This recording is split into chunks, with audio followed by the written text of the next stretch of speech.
I always called him Sensei, and so I shall do in these pages rather than reveal his name.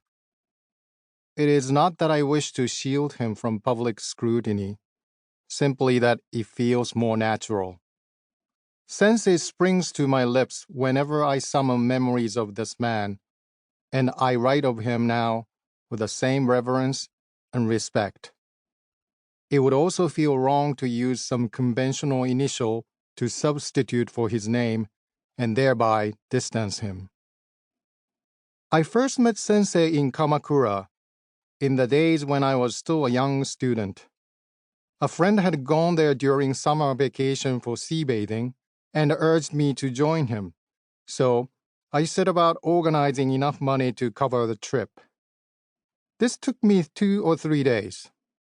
Less than 3 days after I arrived, my friend received a sudden telegram from home, demanding that he return.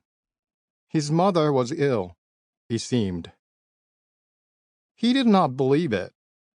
For some time, his parents had been trying to force him into an unwanted marriage.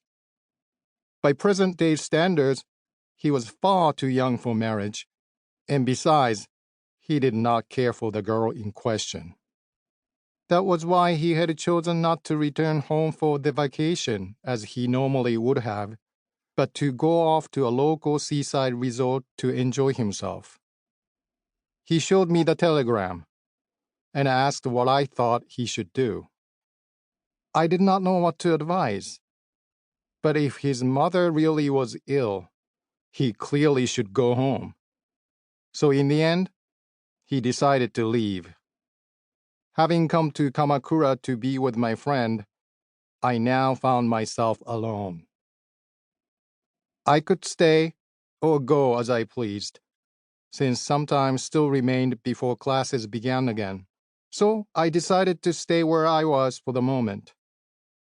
My friend, who was from a prosperous family in the Chugoku region, did not lack for money. But he was a student and young, so in fact his standard of living was actually much like my own, and I was spared the trouble of having to find a cheaper inn for myself after he left. The inn he had chosen was somewhere in an out-of-the-way district of Kamakura.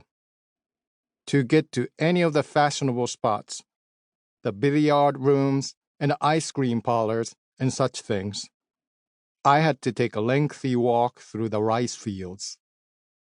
A rickshaw ride would cost me a full 20 sen.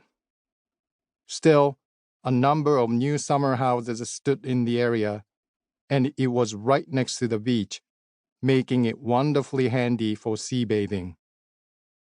Each day, I went down to the shore for a swim, making my way among soot-blackened old thatched country houses. An astonishing number of men and women always thronged the beach, city folk down from Tokyo to escape the summer heat. Sometimes the crowd was so thick that the water was a tightly packed mass of black heads, as in some public bathhouse. Knowing no one, I enjoyed my time alone amid this merry scene, lying on the sand and leaping about up to my knees in the waves.